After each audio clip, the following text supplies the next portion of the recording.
بسم الله الحمد لله والصلاة والسلام على رسول الله أما بعد. الدرس الرابع سلورم نمبر درس دي يوشتم نمبر صفحة دروس اللغة العربية. الدرس الرابع دي أصل كي تاتو ذكر كوي عالمون النمون در تخي او بیاغه په جمله کې درته استعمالي. اول همزه الف د لیکلې البیت کور، بیت عام کور، البیت چې په داخل کې الف لام بیا دینه خاص مراد دی. فی البیت فکور کې دا فا د ظرفیت دپاره ده. المکتبو دا ټیبل مراد ټیبل دی. علی المکتب پر ټیبل باندې یو شی پروت دی. المسجد مسجد عام مسجد خاص.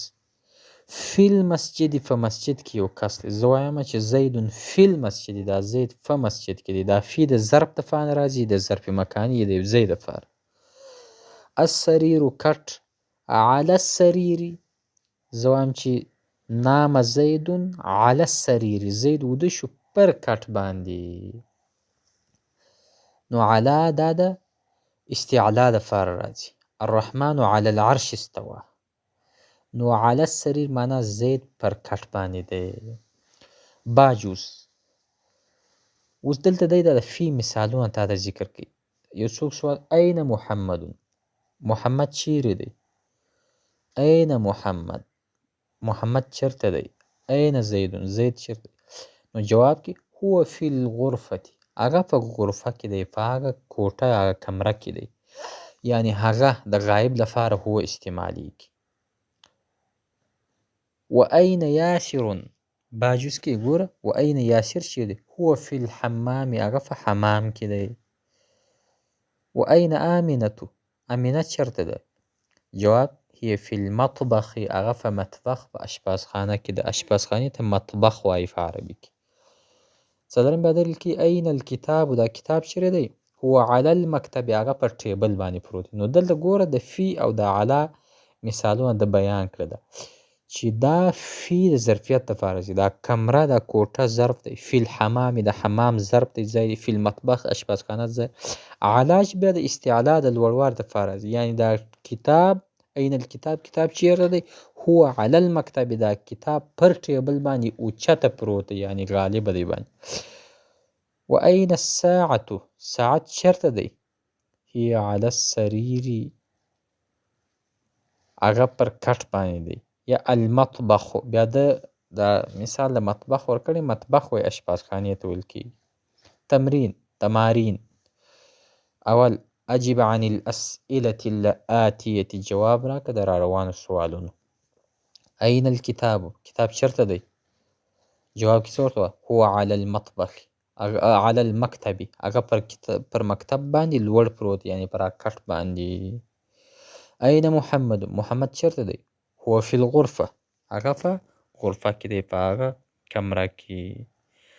بیا 22 نمبر صفحه کې لیکل این الساعة، ساعت چرته دی؟ هي على السریر. یا المطبخ، یا هي على السریر، پر کټ باندې لوړ هغه ساعت پروت. این یاسر، یاسر چرته دی؟ مخکې باجوز کې جواب تیر شوی. هو فی الحمام، یا په حمام کې. این آمنة، آمنه چرته ده؟ جواب څه و؟ هي فی المطبخ. دا د امینې د مؤنث لپاره بیا هي ضمیر استعماله، ځکه هو د مذکر، هي د مؤنث لپاره استعماله. شپږم آمنة فی الغرفة، آیا امینه په غرفه کې ده، په کمره کې ده؟ نه، امینه په کمره کې نه. لا هي فی المطبخ، هغه په مطبخ کې ده. ایاسر فی المطبخ، ای یاسر په مطبخ کې دی. ګوره دا مخکني جملې تا تېرې شوي، دا به دغه مناسب لګی. لا یا یاسر فی الحمام، یاسر په حمام کې دی. من فی الغرفة، اتم نمبر کې دی لیکي من فی الغرفة، غرفه کې څوک دی په کوټه کې؟ فی الغرفة محمد، په غرفه کې محمد دی. او 9 نمبر کې ومن فی الحمام، په حمام کې څوک دی؟ یاسر فی الحمام، یاسر په حمام کې دی. لسم ماذا علی المکتب، څه دي پر دې مکتب په دې ټیبل باندې لوړ څه پراته دي؟ علی المکتب الکتاب، پر مکتب باندې پر دې ټیبل باندې لوړ کتاب دی. بیا دی دویم وایي اقرأ ولوله واکتب ولیکه مع ضبط اواخر الکلمات سره د ضابطې د اخر کلماتو. المدرسه، مدرسه، فی المدرسه، فی البیت په کور کې، البیت کور، الغرفة غرفه، الحمام فی المطبخ. یعنې دا یو ضابطه ورسره جوړه که. المدرسة جمیلة داسې ووایه. زید فی المدرسة، عمرو فی البیت، البیت نظیف، الغرفة نظیفة، الحمام مثلا جمیل، آمنة في المطبخ، الكتاب على المكتب، زيد على الكرسي، فلان على السرير، على الكتاب في المسجد. داسې مثالونه ډېر عربي کې شته چې ته د علا او فی ورسره استعمال کړي. بیا دی وایي اقرأ واکتب. اول یې لیکلي الطالب فی الجامعه، دا طالب په مدرسه کې دی. دویم الرجل فی المسجد، دا سړی په مسجد کې دی. دریم نمبر این التاجر، تاجر چېرته دی؟ جواب څه وایه؟ هو فی الدکان، یا په دکان کې دی. څلورم القلم علی المکتب، دا قلم پر دې مکتب پر دې ټیبل لوړ پروت دی.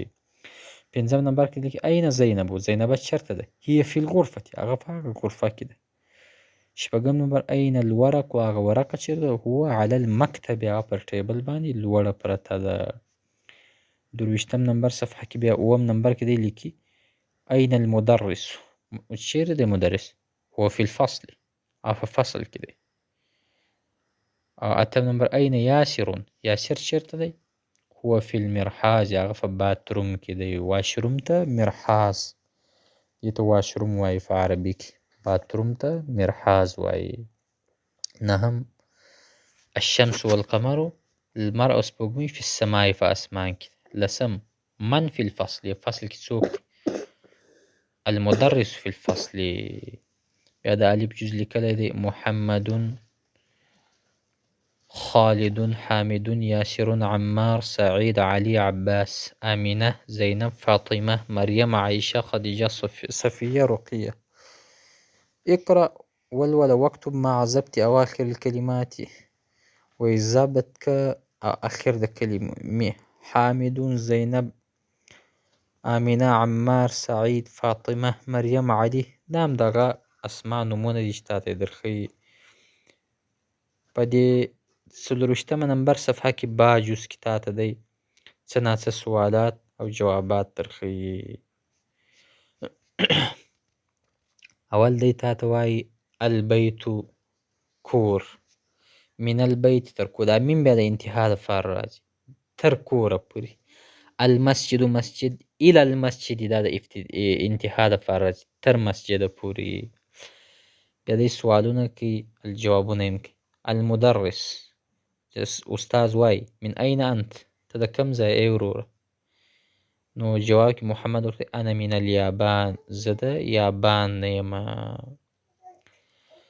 المدرس، استاد ورته وایي ومن این عمار، عمار د کوم ځای دی؟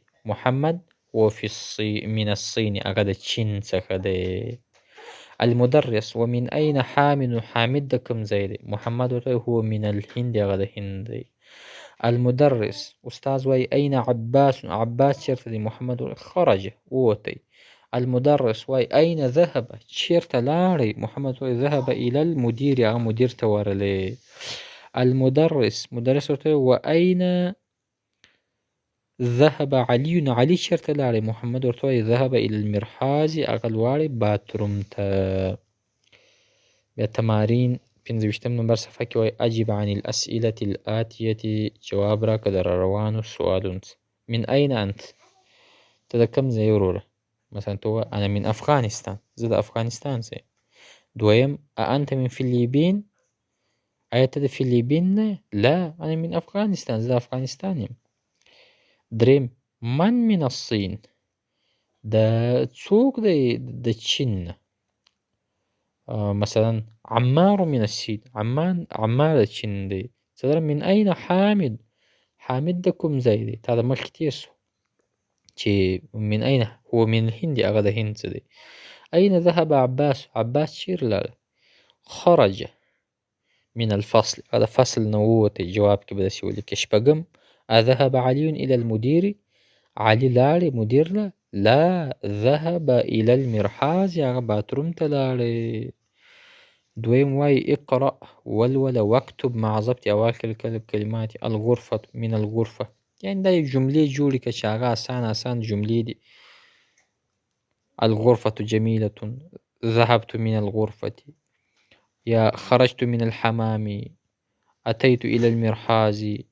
د مرحاض خو بیا ذکر. اليابان، الفلبين، من الهند، دا ټول په یو آسان جملو کې واضحه ذکر کېږي، هغه مشکل نه دي. دریم اقرأ واكتب، ولوله ولیکه. اول من أين فاطمه، فاطمه د کوم ځای ده؟ هي من الهند، هغه د هند نه ده. دویم خرج المدرس من الفصل، ووتی درس کوونکی د فصل نه. وذهب إلى المدير، لاړې مدیر ته. دریم ذهب التاجر إلى الدکان، تاجر لاړې دکان ته. څلورم خرج حامد من الغرفة، حامد ووتی د دې غرفې نه. وذهب إلى الحمام، هغه لاړې حمام ته. شپږویشتمه نمبر صفحه کې بیا وایي پنځم من خرج من الفصل، څوک ووتی د دې فصل نه. شپږم خرج الطالب من المدرسة، طالب ووتی د مدرسې نه. وذهب إلى السوق، دی لاړې و بازار لره. او اوهم خدیجة من الصين، خدیجه د چین ده. وخالد من اليابان، خالد بیا د یابان ښار دی. او څلورم نمبر ضع فی الفراغ، وایي کېږده په دې فارغ ځایونو کې فی ما یلي چې راځي حرف جر، حروف جر مناسب من إلى فی علی. یعنې د څلورم نمبر درس کې د حروف جارو استعمال وشو اکثر، چې هغه من، فی، إلى، علی دا استعمال شو. لکه دا استعمال د دو زیات هم دی، د حروف جارو کې د دغو شیونو استعمال زیات. بیا من د ابتدا دپاره راځي، د شروع دپاره. زه وایم چې ذهبت من البیت، زه لاړم، شروع مې د کوم ځای وکړه؟ د کور نه. إلى بیا د انتها دپاره راځي، د آخر دپاره. إلى المسجد، آخري ځای مې مسجد و. او فی د ظرفیت دپاره راځي، د یو ځای دپاره راځي. زه وایم چې نمت فی الغرفة، زه ویده شوم په دغه غرفه کې. صلیت فی المسجد، ما لمونځ وکړی په مسجد کې. دا نو دا فا د ظرف د یو ځای دپاره استعمالیږي. او علی چې ده، دا د اصل کې د غلبې دپاره استعمالیږي. زه وایم چې وضعت القلم، ما دا قلم کېښودی علی المکتب، پر ټیبل باندې. یا علی الوسادة، پر دې بالښت باندې. نو دا علی اصل کې یعنی دا د اوچتوالي لپاره راځي. نو دی دلته اخر کې وایي په دې شپږویشتمه نمبر صفحه کې وایي کېږده په فارغه ځایونو کې حروف جاره مناسب. الکتاب اول، الکتاب المکتب. ګوره نو اوس څنګه مناسب به څه پکې ږدي؟ په دې کې به من اږدي که إلى که فی علی، علی به ږدي. الکتاب علی المکتب، دا کتاب پر ټیبل باندې لوړ پروت دی. دویم الطالب الفصل، وګوره دلته مناسب څه دی؟ ظرف به ږدي. الطالب، د طالب چې دی فی الفصل، په فصل کې دی، ځکه نورې معناوې صحیح کېږي نه. څنګه الطالب من الفصل، طالب د فصل د جنس نه دی، دا خو غلطه خبره ده. یا الطالب إلى الفصل، طالب د فصل پورې دی، دا خو غلطه خبره ده. یا الطالب على الفصل، طالب پر فصل باندې دی، نو دا خبره خو صحیح نه ده. الطالب فی الفصل، دا طالب په درسګاه کې دی. دریم ذهب محمد، لاړې محمد. چیرې لاړې؟ إلى الصين، و چین ته لاړې، اخري ځای چین و. نو څلورم الیابان، زه وایم چې محمد من اليابان، محمد د یابان دی. نو الکلمات الجدیده، نوي کلمات درته ښیي. المدرسه، مدرسه عام مدرسه. الفصل، فصل دا د کلاس ته فصل وایي. الحمام، حمام خو مشهوره دی، حمام چې دا غسلونه پکې کېږي، ویښته پکې برابري. المرحاض، مرحاض بیا باتروم ته مرحاض وایي په عربي کې. المطبخ، مطبخ اشپزخانې ته ویل کیږي. الغرفة کمرې یا کوټې ته ویل کیږي. الجامعه جامعه هغه جامعه مدرسه ته ویل کیږي. السوق سوق بازارونو ته ویل کیږي. یابان دا خو عام ځای دی. صین چین ته ویل کیږي. الهند هند. الفلیپین دا ټول. المدیر مدیر چې د مدرسې اداره کوونکی وي. او دا رقم ذهب دا سړی لاړی. خرج ووتی. تګ عام مراد دی. دا سړی لاړی د دې ځای نه. خرج دا سړی ووتی د کور نه. بیا اخر کې ورته وایي فی علا من الی من حروف الجر وایي دا د حروف جره او د جنس نه دی. الدرس الخامس پنځم نمبر درس. نو دې څلورم نمبر درس کې د لږ لږ اشارې ورته وکړي او د عربي څه نا څه قاعدې تا ته په ذهن کې درکوي چې ګوره حروف جره او استعمال د بعضې شیونو د حروف جره کې د دې څلورو شیونو استعمال د مین فی الی علا دې هر څه دپاره خپل مناسب مثالونه درکړله او دی اوس سوکه سوکه تکلم په عربي سره کوي درته. نو درس نمبر پنځم ختم شو او انشاءالله العزیز بله ورځ به درس نمبر شپږم وایو. وبالله تعالی التوفیق.